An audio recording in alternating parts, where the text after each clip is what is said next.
Welcome, Gemini, Sun, Moon, Rising.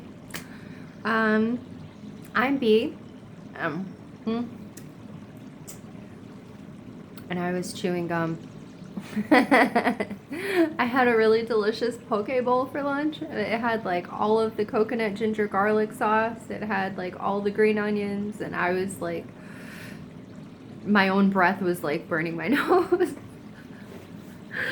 Anyway, welcome, Gemini, Sun, Moon, Rising. This is your month ahead. I'm B. I do intuitive readings, and today we're using tarot and oracle cards to kind of get a feel for the energy in your month ahead. And this is a timeless message. It'll find you when the time is right. I just realized that I'm not wearing my headphones. Hold on one second. I don't even know if you can hear me right now. Okay, that should be better. Hi. So what we've got, what we've got coming up for you, Gemini, feels like, in our Six of Swords, we have Six of Swords, and we also have Pufferfish.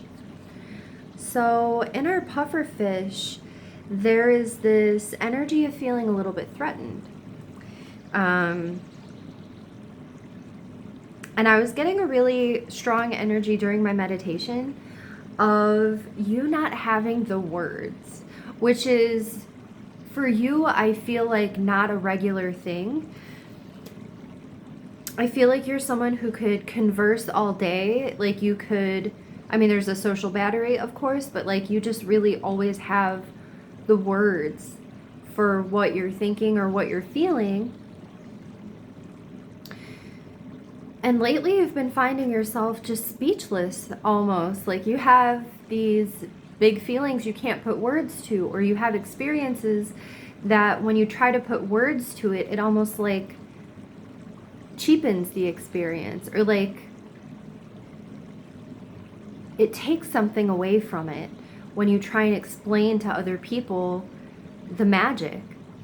And in this particular Six of Swords, it feels like you are really moving past the need to over-explain or to explain the inexplicable.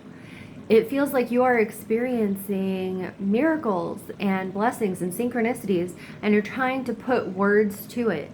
And when the words fail, it makes you kind of irritated because you're like, man, I want to talk about this.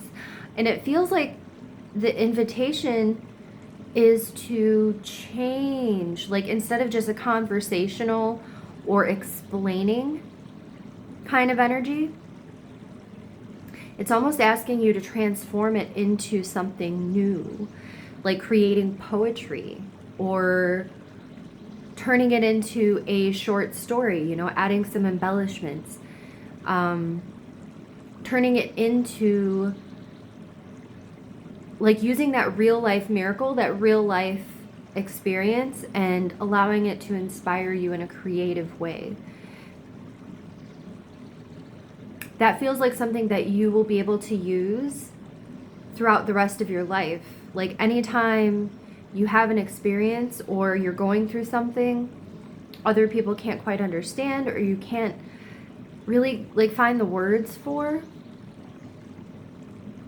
can you just take the feeling of that experience, the emotion of that experience, and carry it into a new space? And it feels like words, it feels like taking those words that you would use to explain to someone else and instead turning them into a new expression altogether.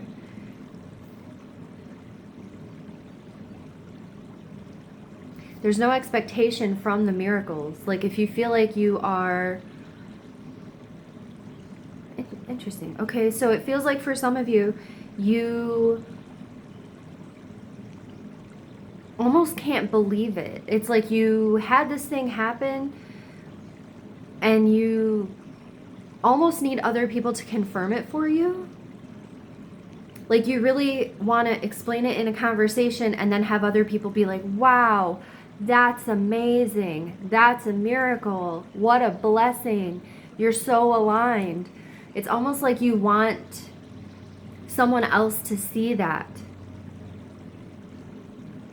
And part of the reason you can't find the words for this is because it's not meant for them. It's not really meant to be shared in that way. It's meant for you. It's meant to be an experience just for you. And in the wanting to rehash it or re-explain it for somebody else, it kind of takes away from the experience. And that's okay, like sometimes. That's okay once in a while. I'm really getting they're giving the image of like a festival or a concert. Like if you're at a music show and you're there and the artist is on stage and like throwing down and giving their all, and like you're in the crowd and people are singing and people are dancing and people are like vibing hard, and you are just like connected with the music and the people and the moment and the pulse. And then you stop and you take out your phone and you start recording. There's nothing wrong with it. There really isn't. But you have to come out of that moment to do something different. It's the same thing as when you're trying to take these miracles and these blessings and turn them into a conversational topic. It's not really, you can do it, but it's a struggle. Like it's not intended to go that direction. I am not getting any other, like I'm hitting a wall when I try and ask around more of like, whatever. So also with our pufferfish, some of you, it's not just like wanting to share the story of your blessings and your miracles and all these magical things happening in your life. For some of you, it is feeling slightly or more than slightly threatened. Like threatened by the people that you are in conversation with. Not in a physical, they're going to hurt you kind of way, but in a way that you've had to be like sharp. You might have people in your life that make you puff up like a pufferfish when it comes to conversation. They might make you feel like you need to cover your tracks, re-explain yourself, explain it some other kind of way because they think that you're lying or they think that it's impossible or you're making stuff up. You might have people around you that are triggering that response, and you are social and chatty and you just enjoy the conversation, and that's way different from feeling like you need to put more words around something to convince somebody else that what you're saying is true or valid. And in our pufferfish card, there's a little bit of energy, and in the Six of Swords, there's energy around pulling your energy back, or the messages around pulling your energy back from any relationships that make you feel this way in conversation, that make you feel like you have to defend yourself. So like before you even start talking about the thing that you're excited to talk about, you're already in your mind scripting out the conversation, and you're like, well, when I tell them about this, they're going to ask this question and they're going to want to know, how could this happen? And like, what am I going to say? And like in all of that like mental over analysis, it almost invalidates the miracle that you experienced. So setting boundaries might be a theme for you for the next 30 days. There's also an invitation to be still. In this energy of the Six of Swords, it is a little bit like recovery. Like it's on the other side of maybe not necessarily conflict, but like some friction. So moving out of this energy of a tense mindset, moving past some kind of level of anxiety, and it feels like it's time to just kind of coast. Like just be quiet, be still. Like our people in the boat, they're just kind of sheltering down until they get to safer waters, until they get to shore. And almost feels like that's what it is for you. I wonder if one of the people around you is actually pretty explosive.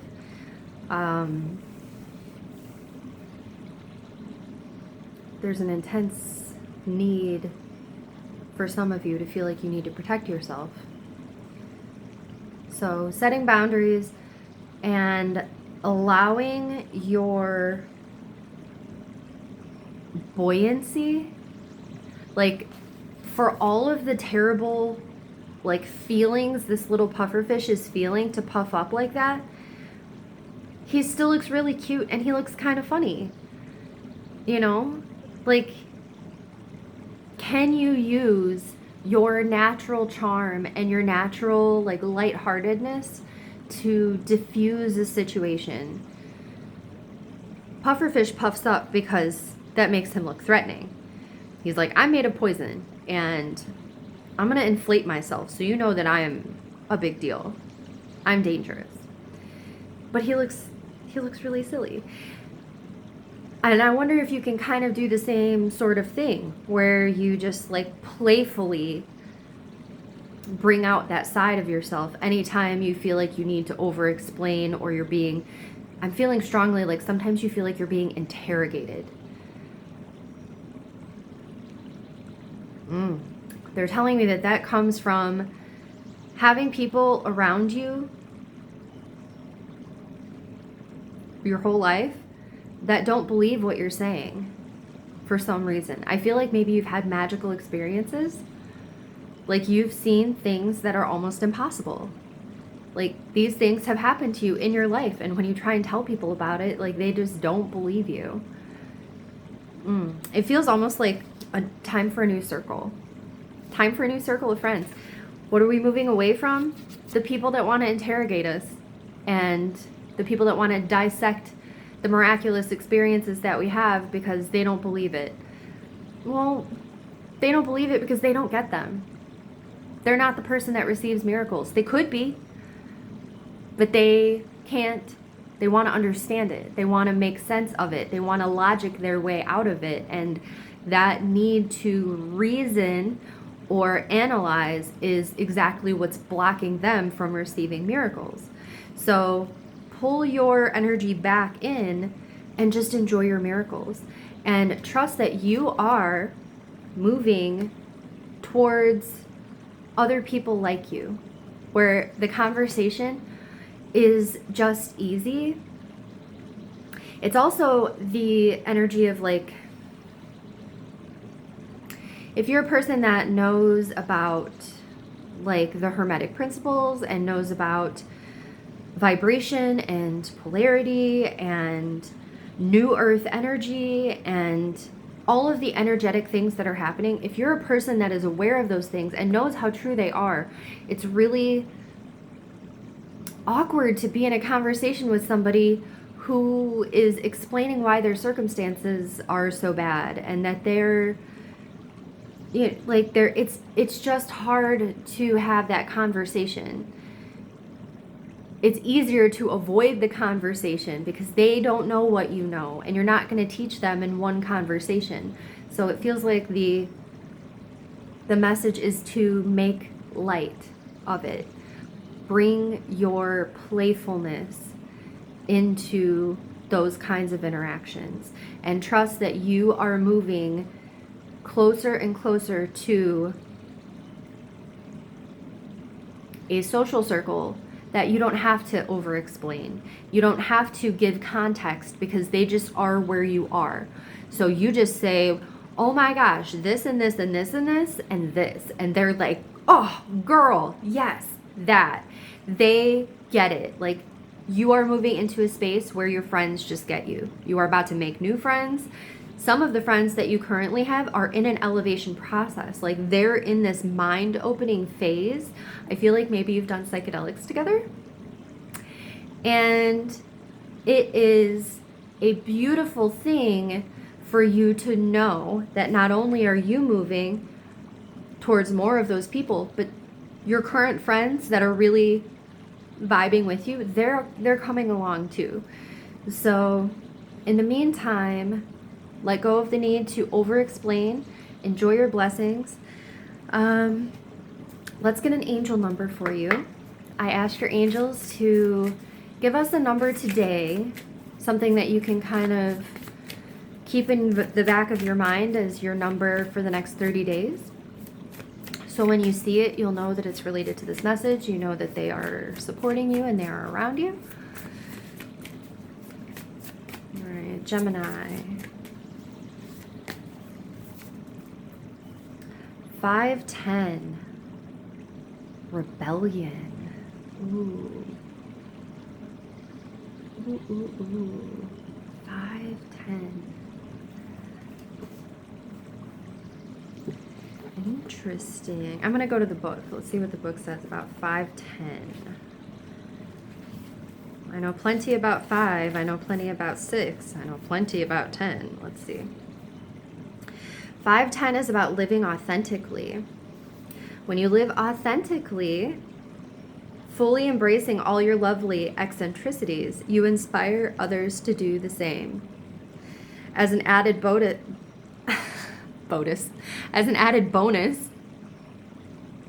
living in your truth attracts luck and positivity. Who doesn't want more of that? The theme here is personal freedom. Live according to your beliefs and allow others the same courtesy. Don't be surprised when you notice a happier, healthier you emerge.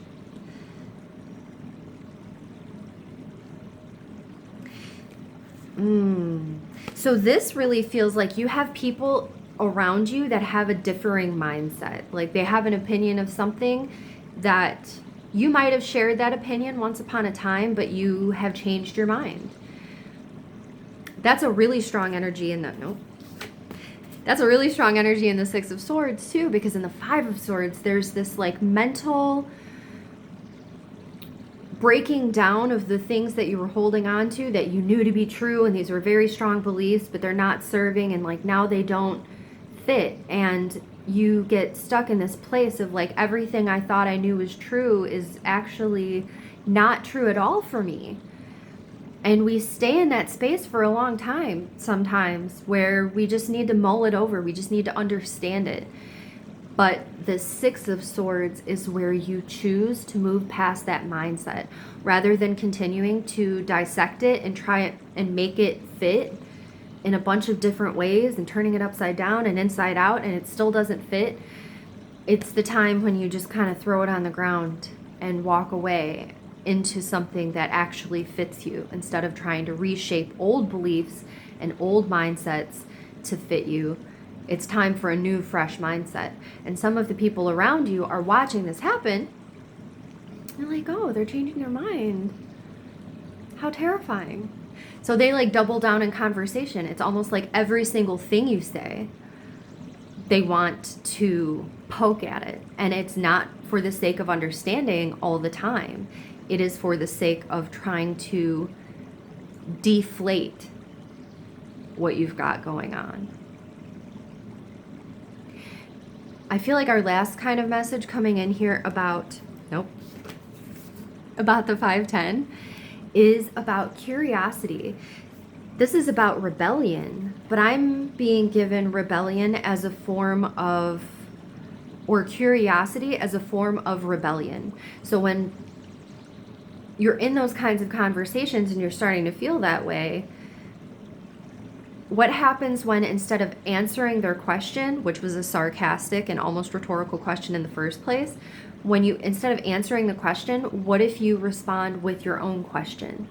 What if you allow your natural, innate curiosity to diffuse the situation and be like, what do you mean by that? And genuinely ask. I feel like you can really come to terms, or like you can really get yourself back on the same page with the people that you care about and the people that you want to hang out with and have conversations with. Feels like you can get there. But it will take a little bit of awareness, a little bit of stillness, knowing when to offer your energy in the form of your words, and knowing when they're not really receiving your, oops, I just got a frog in my throat right there. And knowing when they are just not in the space to receive what you're saying. So save your breath, save your energy, because they can't hear you. They're resenting everything you say. And that's not to say silence yourself, don't communicate your truth. It's saying that if you really genuinely want them to understand, you're gonna have to go at it a little bit of a different way. And it feels like lighthearted is the way. It feels like they respond to humor. They want to laugh. They want to feel better because they don't always feel so great. They don't feel as good as you. So they feel like it's okay to poke at you because you're always fine. And that's not fair, you know? But that's the thing that's happening. That might be some internal resistance for yourself too, where like that might be what you're doing to other people, but not in a mean way. It's in a curiosity, like an intellectual way. Okay. That's, oh my gosh, we're at 21 minutes. Okay. Gemini, thank you so much. Have a happy month ahead. 510 is your number. And I love you so much. Please take care. Till next time.